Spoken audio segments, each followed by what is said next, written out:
The Florida Podcast Network, the voice of Florida.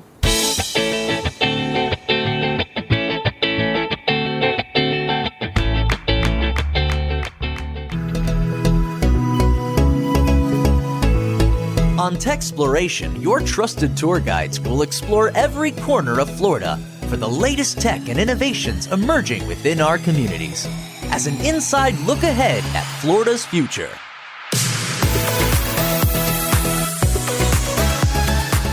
Hey there, this is episode number 23 of TECHxploration on the Florida Podcast Network.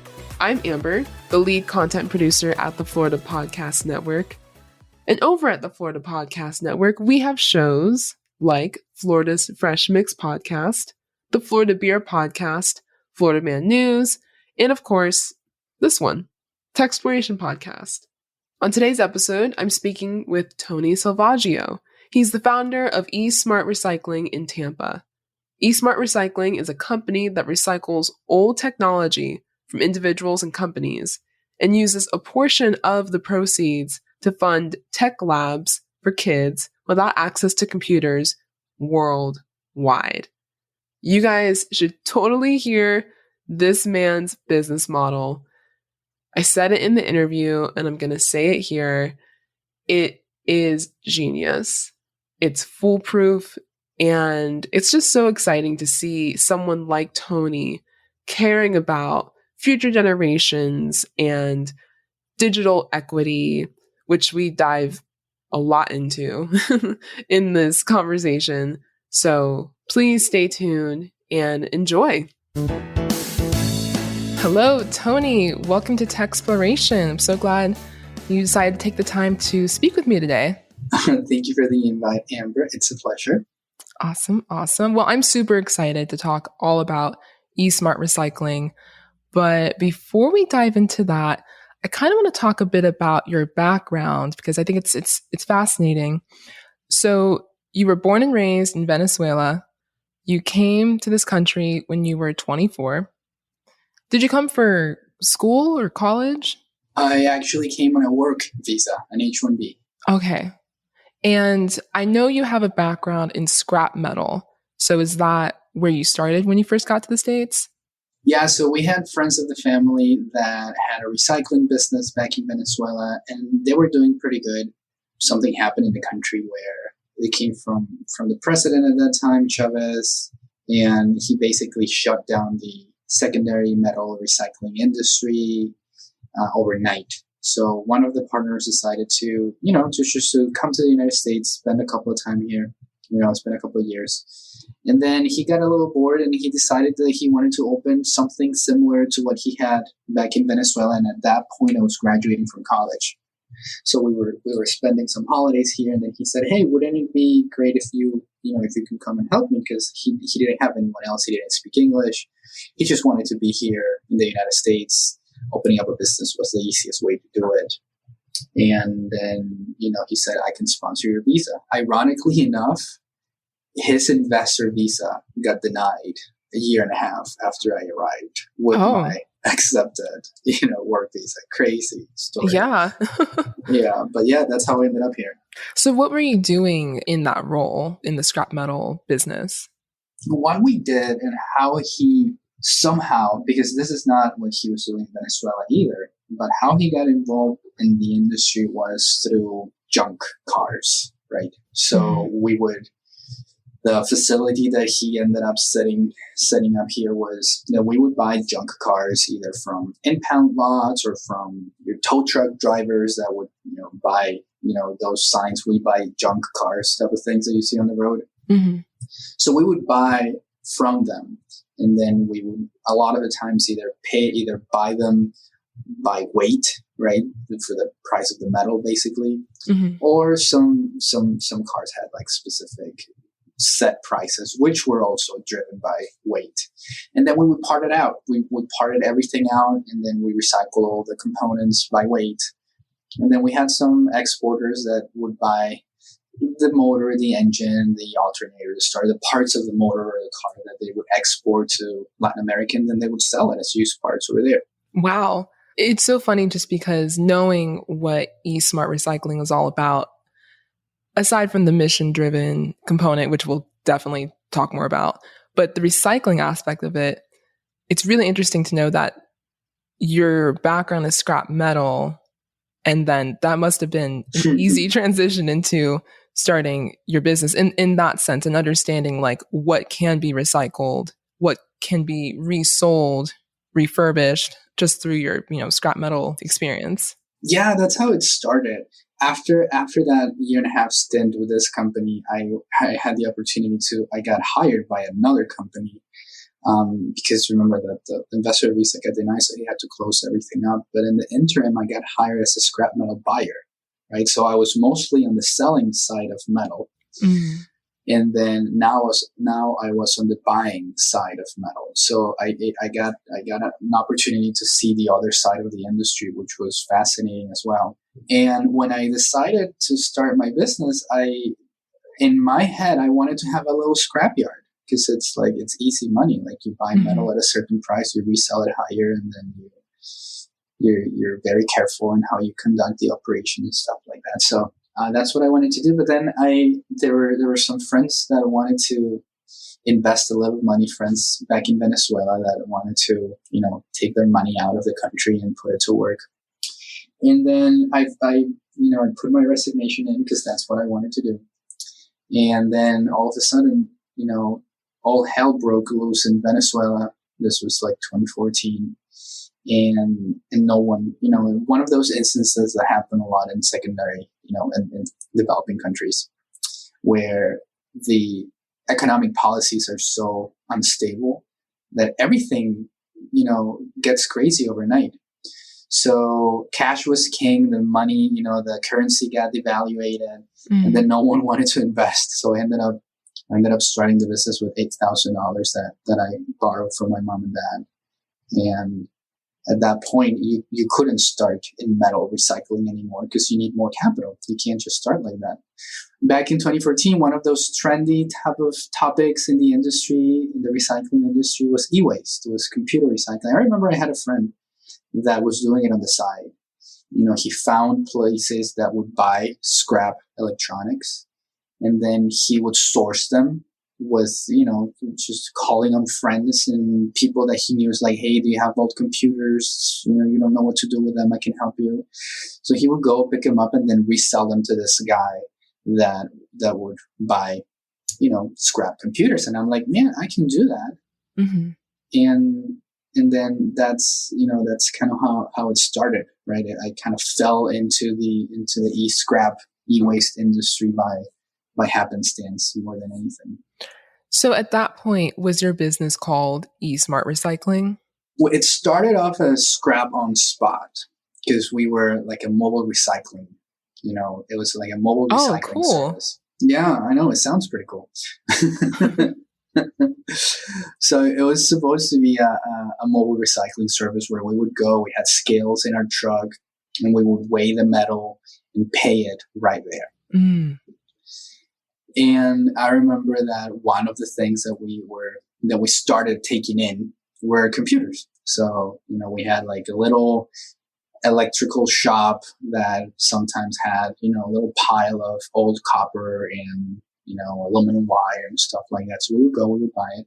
But because we needed more business, we said, hey, we're also recycling computers. So if you have old computers, let us know and we can recycle them for you. And then that's how I started getting more and more into the actual industry of computer recycling.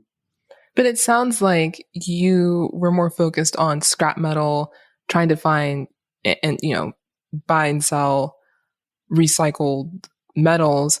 And like you said, you kind of got into like the e-waste by happenstance. Did that surprise you? I mean, the journey that you went from, doing this mobile scrap metal business to, transitioning into eSmart Recycling. I mean, did you ever think that you would, I guess, primarily focus on computers and technology instead of just metals? When I started doing the computers, there were two things that caught my attention a lot. One was that it was very similar to the recycling of vehicles, right? Because when we were recycling cars, you have the car, and almost every component of the car is something that you can either resell as a part, right? Like if you need a windshield, or a side mirror, and I have one, I can sell it to you, right, for $10, $15, $20. But if I don't sell it to you, I always have whatever that little side mirror weighs, let's say 10 pounds. And then I can sell it as well by the pound. So you always have currency. But obviously, if you can sell it as an actual unit instead of scrap metal, you're going to be able to make more money. Mm-hmm. So computers are very similar. You don't have a motor or an engine. You have the processor. You don't have a radiator. You have a heat sink. You don't have a starter. You have a memory, a RAM stick. So that was like, man, this is basically the same, but much cleaner, right? So that was cool. I could relate to the industry fairly fast. But then what really happened, and the part that was culturally shocking for me, especially coming from Venezuela, was that we were picking up computers that were fairly new. Like, I didn't know much about computers, Amber, but I knew that they were fairly new. You could tell, right, that they've only been around for 2, 3, 4 years. And these people, they were just getting ready to throw them away in the garbage because they didn't know what to do with them, right? Once you replace a computer, what the heck are you supposed to do with the old one? Right. And just keep it there, right? So when I saw those computers, I'm like, man, I remember this lady. She had a couple of computers, a box of old BlackBerry phones. This was in 2014, 2015, right? So BlackBerries were a thing up until 2011. Mm-hmm. And I remember that when I came from Venezuela in 2011, BlackBerries were this crazy thing back in Venezuela. It was almost like a status symbol, right? Mm-hmm. And then 4 years later, I see this box full of those BlackBerries that I had friends that back in Venezuela that were getting robbed and killed for those phones, right? Wow. You're walking down the street and people will mug you just to rob you your shoes and your phone and your wallet, which is usually the most expensive things that you carry with you. Oh, gosh. And then this lady is just getting ready to literally throw them in the garbage if we had not been there, right? And I'm like, man, this is absolutely crazy. This doesn't make any sense. So that was the first, that was a huge culture shock. And then the second culture shock that happened fairly fast was that since I was out there networking, telling everyone that we were recycling computers, I get approached by this nonprofit. And then this nonprofit says, you know what, we're serving kids in the community. We have this place where they come and they hang out for 3-4 hours in the afternoon while the parents are going through classes. And ironically, they were hanging out in a room that was set up to be a computer lab, but didn't have any computers. It was like a county, Parks and Recs building. And here there were these kids spending 3 hours a day, every day after school, doing their homework. And when I came in, it was like 7 o'clock at night. Parents were working, were next door, receiving, literacy classes, literally. Mm-hmm. And these kids were just drawing in blank pieces of paper with crayons, just killing time in a room that was set up to be a computer lab. I can't believe this either, right? It's like, man, doesn't make any sense. This is the best country in the world. How can these kids don't have something as basic as a computer? And then the lady was like, we would like to put computers here, and we figure that you get a lot of computers, so can we buy some affordable computers from you? And after listening to the whole story, I'm like, dude, I don't have the heart to sell you computers. Yeah. You're doing like great work here. And I have a stash of computers back in a little trailer that it was my first office. And I don't really know what to do with them. So I'll get a few from those. I'll set them up and then I'll give them to you. And then when we were setting up the computers and when we were giving it to them and getting it ready, she said, hey, you know what, just so you know, maybe we can do like a ribbon cutting for the computer lab. It look cool. We have an event coming up. And I think we could take the opportunity to do something like memorable. And I'm like, wow, that'll be amazing. So when we show up, it was an organization that was helping migrant farm workers, most of them from Mexico. So the Mexican consul, the mobile Mexican consul that was there, the Mexican consul was there. We had people from the media. It was a big thing. Yeah. Did that surprise you? For sure. Like, parents were crying, kids were crying, they were tearing up because Oh, they were excited that now they could, while the parents were in school, learning, now they could have a computer so they could do their homework, right? yeah. And man, that was so powerful, right? So at that point, we said, you know what? If we use the efforts of this, because first of all, after that, and after it became such a big thing, the media picked up on the story, and then it became kind of a thing within the local community, right? And it was a very powerful message. So we said, maybe if we can create a more robust business model around this, then the more computers we're able to recycle from the community and from businesses and from people, then the more computers we're going to be able to deploy back into the same community that needs it.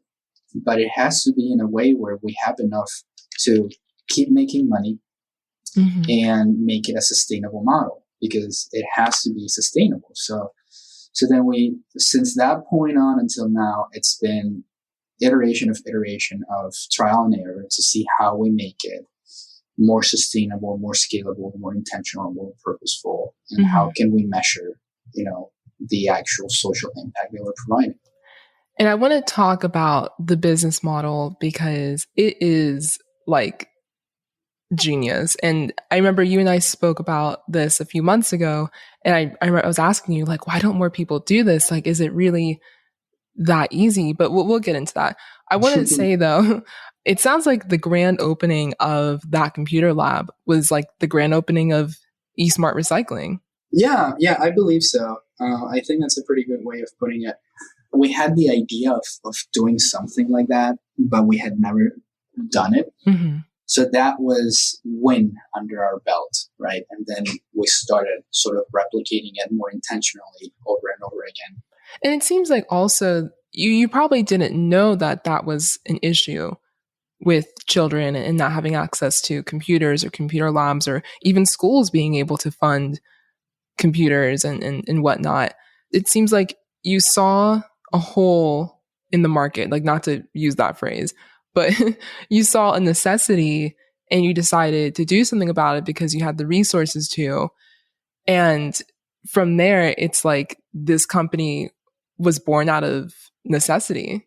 Yeah, I think we were fortunate enough to be in an industry that, first in a community that already had a pretty nice ecosystem in the works of people that are motivated and that are open to newcomers and new ideas and trying new things. So those are factors that are definitely needed, right, for new ideas and concepts to thrive and business models to generate. And it's innovation is not just about creating new technology; it's about reinventing the way business models work and operate. So there was that, but also you're right. I had no idea that there was such a big gap, and the more we started to get even more involved in the community, to see the magnitude of the gap, that's when we realized, man, this is needed. This is really, really needed. Something that I remember we spoke about in our first conversation was you guys were organizing community donation drives in order to get inventory. And I want to get more into how you guys ended up getting inventory, e-waste and whatnot, because, the businesses, the companies that you all partner with. But tell me about those community donation drives that you guys started. I'm just curious to know, what was that turnout like for those donation drives? It's one of those things where it put us in the map, right? I think the community doesn't really have a solution for that problem. And I do feel like it's needed. It's more community outreach is needed, but it's like everything, right? Our recycling rates for computers and electronics is so low because it's hard to consolidate them and provide a call to action. Because if you're a company and you're getting rid of 1,000 computers at once, then it's an issue for you. Yeah. You need to figure it out how to properly handle that part. It becomes a part of your daily operations. It's we're going to be phasing out technology. We need technology to exist. I have 1,000, 2,000, 5,000 employees, 500 employees. I need a plan to solve what am I going to do with 500 computers once I change them. So there's a bigger motivation for companies to act upon that. And then they have issues like data security, data breaches. So they need to think about that. But for us, it's not necessarily a pain point, right? We can keep an old laptop in our drawer. We can keep an old laptop in our garage. We can keep, stacks of tablets in a drawer. So creating that motivation for people to do something about taking action on something that's not really an issue, it's hard because you have to go through a behavior change process. And you need a little bit of help from legislature as well, where they tell you, listen, you can't throw away your computer in the garbage. Why? Because it's highly toxic. Don't do it. Right? Like in places like New York, you get fined. You get fined up to $100 if you throw a piece of electronic in the garbage. Oh, wow. So in places like Florida, you don't. But I mean, we have bigger issues to worry about before we get to, fining people for not properly recycling their electronics, because first you need to create a proper infrastructure to recycle. So it helped us because it showed that we were out there and we were active, and we still do it with some partners that we were doing it from the beginning because we still feel like it's an issue. So we're not going to back down just because we kind of grew that and we don't need to solicit inventory from households anymore. But we're trying to figure out how do we go through that behavior change process, right? Because it's important. And then it's one of those things like if you know that something is an issue, then what are you doing about solving that issue? And that's kind of the same approach we have to the industry. It's like, what are we doing? And how are we figuring it out so it works efficiently? And we have an added incentive of the better we do it, the more profitable we'll be. So the more you do that, then legislation will pay attention, and otherwise you're just complaining, right? We need to do it. Well, what are you doing about it, right? So then this is our way of saying, okay, well, I'm putting my money where my mouth is, and we're trying to figure it out. So let's talk about your partners real quick. The people, the businesses, the companies that you say, they have 1,000 computers, laptops, whatever, that they need to get rid of somehow, some way. Tell me about when you realize that could be an option for receiving inventory. Because, I mean, it's funny because this business is solving more than one problem. Yeah. So these partners, just walk me through that process of what it looks like to partner with eSmart Recycling. And that's a great question, because that's also been part of our evolution as a company, right? Right. It's like, how do we convey the message, and how do we tell the story in such a powerful way where people realize that it is actually a no-brainer, and then they actually should do it? Because you might think, yeah, it's so dumb that everyone should do it, but they're not, right? It becomes interesting because then we need to find creative ways on how to tell the story. And that's what we're doing. What we're doing is, like, we approach organizations and then we tell them, we've identified a part of the process where we can create a lot of value for you. And the value that we can create for you is in the sense of brand awareness, corporate citizenship, is that we can connect you with the community in a very powerful way. So then once we share what happens with just a little tiny bit of effort and how it produces this amazing yield for them, then that's how we can sell our value proposition and basically tell them, this is why you got to work with us. Because, before you were either paying to get rid of all of these computers or not getting real value. You're so big that basically what we're doing for them is just a very, very robust marketing strategy, cost-based marketing strategy that don't require too much of the effort, but gives them all of the benefits. These days, a lot of consumers do care about how green is a company. What does their carbon footprint look like? Are they recycling? So it sounds like a partnership with eSmart Recycling. It's like a win-win all around. Yeah, for sure. So it's predicated on a triple bottom line approach, right? It is a win-win-win because we are not only paying attention to our people, our planet, but also we're generating profitable models that guarantee sustainability. So when we create the opportunity to provide a lot of value beyond what's expected, then you're creating this proposition where it does become a no-brainer. And the more we demonstrate it with data and numbers, the better it's going to be. So we have a low-hanging fruit of the computers and the devices to prove the point of, hey, every pickup yields a social impact footprint. And this is how we're sharing the story across the board so you understand how important it is. And I think everyone has the opportunity to do that in one way, shape, or form. I think that's where we're seeing how the evolution of capitalism is taking us through these new generations of business models where we're paying a lot of attention to our shareholders, but we're also paying equal amount of attention to our stakeholders. And it's a leap of faith, right? It's a leap of faith based on what you said not long ago, where you said consumers are paying more attention. Mm-hmm. But consumers are paying more attention because we are going through that behavior change process, not because we're getting anything from paying more attention. It's because as a society, our values are evolving, right? And our values are evolving because that's what happens when we evolve as a society. Our values change. Now technology has made it possible for us to know more about our fellow communities and people who are living in areas or places that are so different from where we are. And we're like, man, that's just, I mean, you can't guarantee equality of outcome, Mm-hmm. but you can definitely advocate for equality of opportunity. And that is, at least at a very basic level, that is something that everyone should be on the same page on. And I think most people are.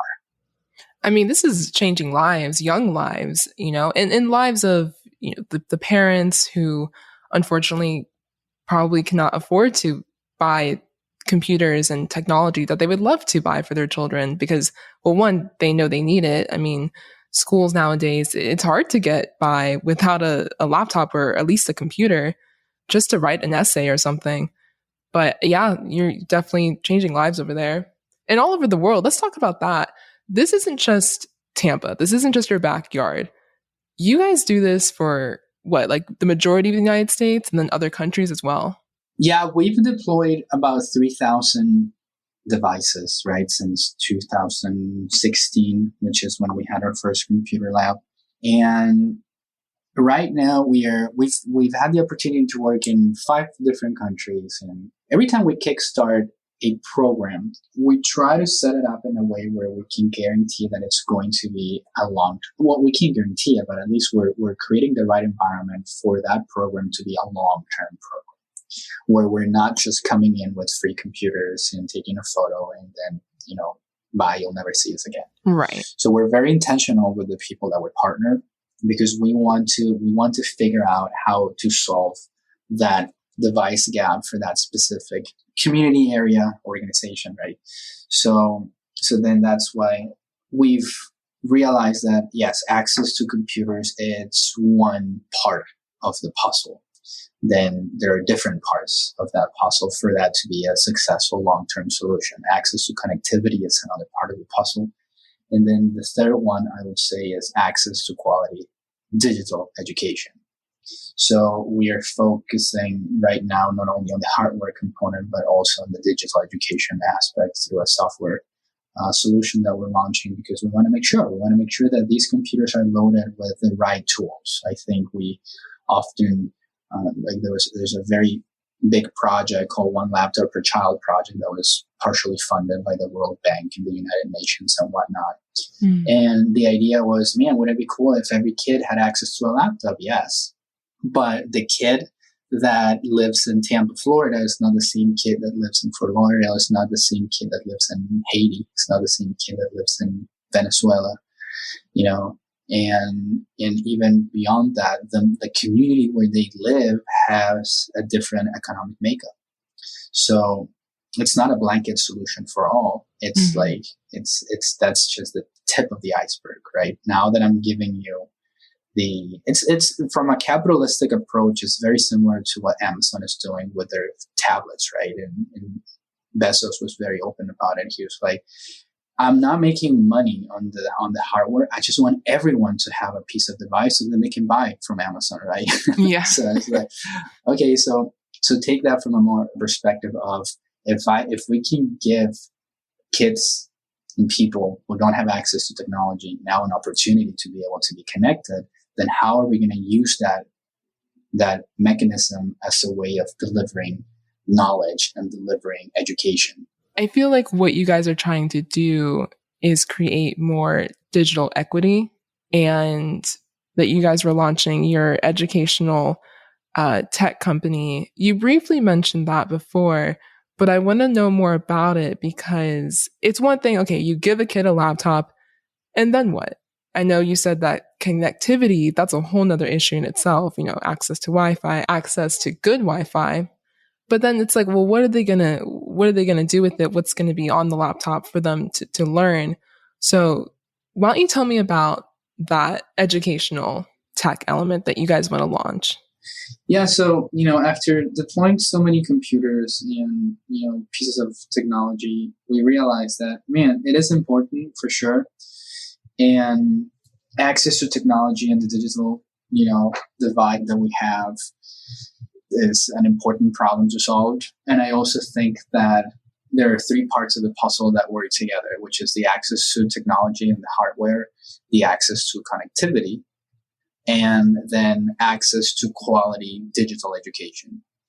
So one of the biggest issues that we have that a lot of people don't talk about, we're starting to see it more recently in the United States when we're talking about the skills gap, right?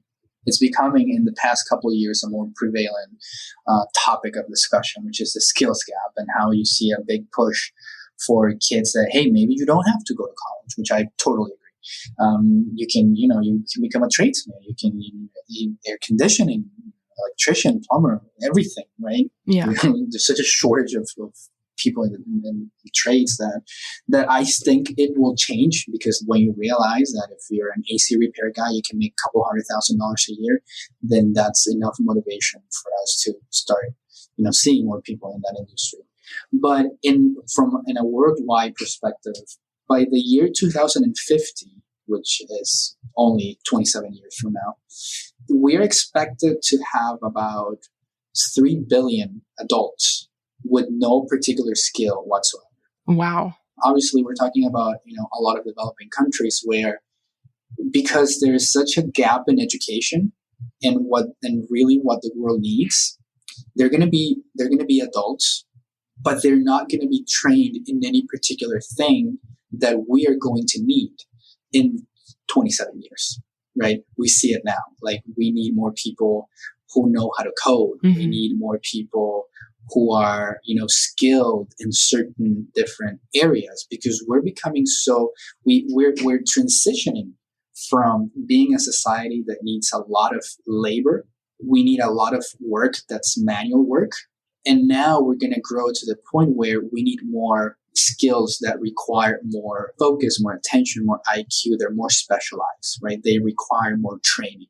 Right. And this is specifically, you think, like, in the world of tech, like I know you mentioned coding, which that's a huge necessity now. But because, like, I feel like our world is going more digital, I mean, year by year, slowly for certain countries, certain regions of the world, unfortunately, which is where, the tech equity comes in. But is that what you mean? Like, those types of skills, not like the hard labor, but the more soft skills, I guess? 100%, yes.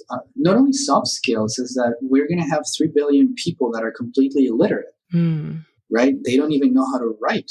They don't even know how to read, let alone work a computer. Yeah. Because the infrastructure gap is so big that, like, let me give you an example, right? So we did, in September of 2021, we went to Cusco and we set up a computer lab with an amazing organization over there called Anyanyao.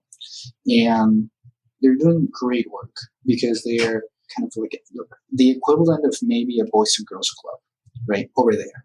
But there's a single location, not like a franchise type of model like this one. It's just a single location the outsides of Cusco that serves about 100 families or 70 families a year. Wow. And they provide schooling, after school programs while the parents are, working.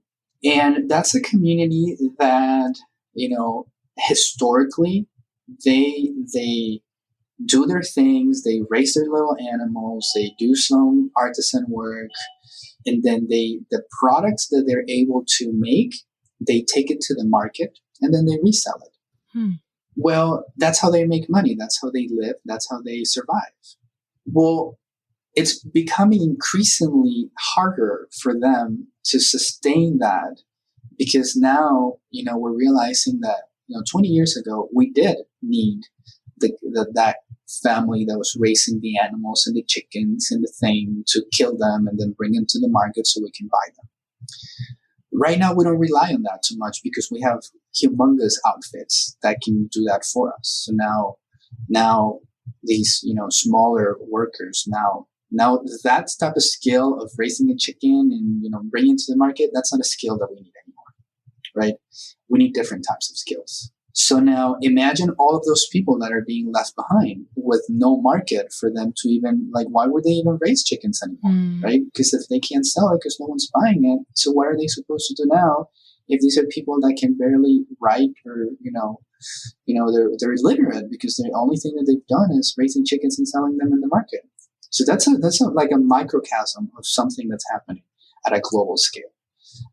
Now I don't need that type of labor. Now I don't need that type of skill. Now I need more specialized skill. Now I need you to speak English and Spanish. Now I need you to, know graphic design. Now I need you to be able to sit behind a computer and become customer support, right? So these are things that most people in the world, they've never experienced. We have about 2 billion people in the world, Amber, that work with $3 a day, bottom of the pyramid. So in 30 years, we're going to be needing a lot of people to do a lot of things, and they're not properly trained. So the little bit of skills gap that we're experiencing right now for lack of, people to repair AC, that's happening at a global scale. And that's very scary because we're not infrastructurally ready to deal with that. So then thinking ahead of the curve, you're like, okay, so where do you start? Well, you have to start in a way where you're democratizing technology and access to education. And the easiest way to democratize that is through access to a computer with internet, right? So if you give me a computer and you give me internet, I can create curriculum that you can go through regardless where you are. And I can teach you the type of things that I need you to learn. And whether that means, remote classes, it has to be a digital solution, right? So that's what we started working on. And that's kind of what we're doing right now with certain different pilot programs that we have going on with a few community organizations in the school district and some corporate partners that, it sounds cool to solve those problems. So they're on board. And because we have a good track record, then we naturally become a good potential candidate to take a stab at. I noticed that you said, in 30 years, this is where, the trends are saying we're going to have, billions of people who don't have a set of skills that will apply to the world of 30 years from now.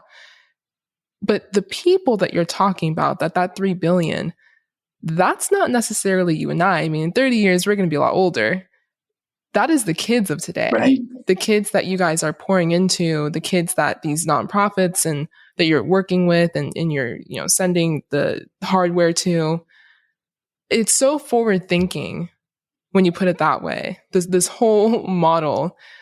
And I know that one of your goals at eSmart Recycling is to replicate this model for other nonprofits. You want to spread this way of doing capitalism. I know you keep using that word a lot. Is that still part of your guys' mission? What does it look like to execute it? I think nobody really likes to know how the sausage is made, to be quite honest, right?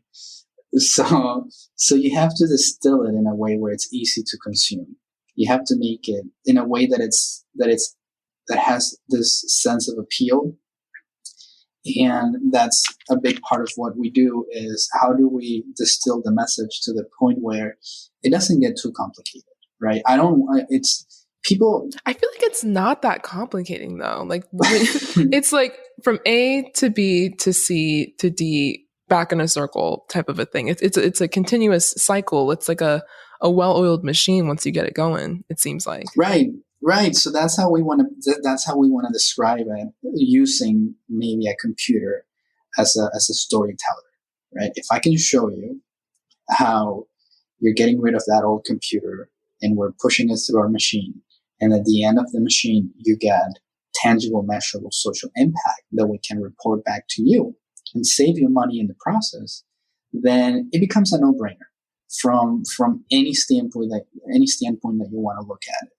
And I think I've been able to also appreciate how some people, they just think differently and they have a different pyramid of values, and not everyone is passionate about thinking about long-term solutions of problems, and nor they should if that's not what they want to do. So I'm gonna tell it to you in a simple way, where whether you're on this side of the coin or the other one, you can still relate, you can understand it, and we can at least agree that it's a no-brainer solution. And what happens next? Well, that's for us to figure it out, but not necessarily a consumer, the user, the client. And that's what I mean about capitalism. If we present a business case which makes sense from a free market perspective, when it's not driven by altruism, because altruism is not sustainable, then yes, then it fits the system, it aligns with human nature, it provides a good benefit. Let's keep growing it, let's keep scaling it, and let's see where it goes. I feel like I should have asked earlier, but the companies that you work with who, they give you inventory to later recycle and pass it on, are they paying you guys? Like, where's the revenue, the money coming from in your business model, if you don't mind me asking? No, so it depends on, a lot of the times there's no money exchange. A lot of the times it's the service is provided and all the deliverables are provided at no cost to them. Because if we were to charge for the services, then it would basically wash off with whatever we would pay for the material. So at that point, it just becomes symbolic, right? A lot of the times, even when it's smaller amounts, it's more of an administrative hassle for them to even receive a small check than to say just like deal with it. Mm-hmm. So as we've kept growing, we have been establishing some mechanisms where the more specific our partner wants us to be with our inventories and our audits and our reporting, then there are small fees associated with that, where we're charging, but we're basically just passing on the labor cost of what it would take to, inventory 1,000 devices in this specific way that they require, right? So then we offset that cost with, again, and it's still a very symbolic fee. And then there are occasions where they're just getting rid of so much equipment that they expect another symbolic price for that devices, for that number of devices. And then we can consider that and put it back into the table where we're like, okay, but if we give you this, we're going to have to charge you this. So then when there's some money exchange, it's usually very small and symbolic in general terms. And then we keep so from all the money that we make reselling the equipment, wholesaling it, parting it out, scrapping it, then about 20% of the proceeds are what funds our programs and our initiatives. And now we've launched a separate institution, which is the Digital Education Foundation, that's going to help us become way more strategic in how we're generating the impact and how we're sharing the impact data and metrics to our partners and to the community. Wow. I mean, like you said, Tony, this is seriously a no-brainer. Like, it's like a foolproof model. And I know it's gone through iterations and trial and error, but I mean, from the looks of it, and you guys only started what you said in 2016? 2014 is when the company was founded, but I claim that really the business model started taking shape into what we are today in 2016. Yeah. That's not even 10 years ago. I mean, the future's looking bright for you guys. Seriously. And moving forward, what are some of the, I guess, I don't even know, like short-term goals, if you will, that you guys are still trying to solve, maybe things that we haven't discussed here? Because like you said, you guys are always looking to evolve the model to make it more efficient, to make it more productive and more useful. Right. I think we have quite a bit of things in the pipeline that I'm very excited about. One of them is definitely the foundation, the Digital Education Foundation. Through there, we're tackling two distinct pieces of the puzzle that I alluded on earlier, which is the access to the hardware and then the digital education. And it takes a lot. It takes a lot because not only from a research perspective and also from a technology and development perspective. But I think that the more we start putting together these pilot programs, the more we start to measure success and what social impact looks like, the better it's going to be for everyone, because then now the partners that work with us, they will have tangible data as to how they're being good stewards of their assets, how they're being good stewards of even their philanthropy money. And I think that's a huge opportunity in the market right now, because measuring what social impact looks like, it's really hard. For companies, measuring what those corporate philanthropy or corporate citizenship efforts are doing, it's super hard. So with this, we're hoping to have a good way to measure that and provide results that they can be proud of, and then create little tiny movements where we all start to understand that we don't have an issue of resources. We just have an issue of allocation of resources. So with a little bit of perspective change, we could see our society thrive without necessarily having to invest billions or trillions of dollars into developing anything new. Yeah, I mean, it's like work smarter, not harder. You guys are really like it's what you said, like innovation doesn't have to be you completely create this new thing. It could simply be just making something that already exists and making it better, making it more efficient and repurposing and whatnot. Super cool. It's eSmart. Yeah, it's easy. Exactly. Tony, this has been such a privilege. I seriously love all that you guys are doing at eSmart Recycling. Can you please tell our listeners where they can find eSmart Recycling online, on social media? And is there anything that you guys are doing that people should be aware of in the coming weeks or months? Well, thank you for that. So we just became a B Corp certified company. So we're very excited about that. We're going to be making a big deal, and we are in the process of launching a little bit of a relaunching of how we tell the story through little impact stories that we're going to be sharing, not only from our nonprofit partners that we work with, but also from our corporate partners that use our services. So stay on the lookout for that in our social media and our website. And you can always go to www.e as an echo, smart as in being smart, recycling.com, eSmartRecycling.com, and follow us on social media. That's where you'll find out about all the cool little programs that we have going on and ways to get involved. If there's anything happening where you are in your area, or if you think of any organization that might be a good group for us to engage with, and just reach out. Our doors are open and we're very involved in the community. So the more the merrier. Great. That's so great. And real quick, I just want to note, I love that you keep mentioning stories as a way to, well, one, appeal to partners and nonprofits and whatnot, but to just demonstrate what it is you guys are doing. I mean, storytelling is, in my opinion, the most powerful form of communication, the most powerful way to get your message across. So kudos to you guys for understanding that and trying to use the power of storytelling in the way that you guys are, trying to spread awareness and whatnot. It's great. Seriously. Thank you. Yeah. It's not about us. It's about just showing what anyone can connect the dots a little bit differently. And we just became the instrument for it. And I thank God that it gave us the opportunity and the platform to do so and to keep doing it and keep showing what to do, because we're small. We're still small. I consider us a small company, regardless of how many people we'll have. In my head, we're always going to be just like this small community company trying to figure it out. We're always on that startup mode mentality. And I don't know, it's all about enjoying the journey. So we're having fun.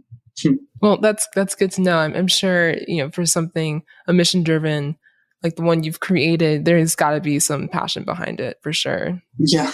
It's the only way to not go crazy. Well, thanks so much, Tony. I really appreciate your time. Amber, thank you so much for the invite, and I look forward to catching up again soon.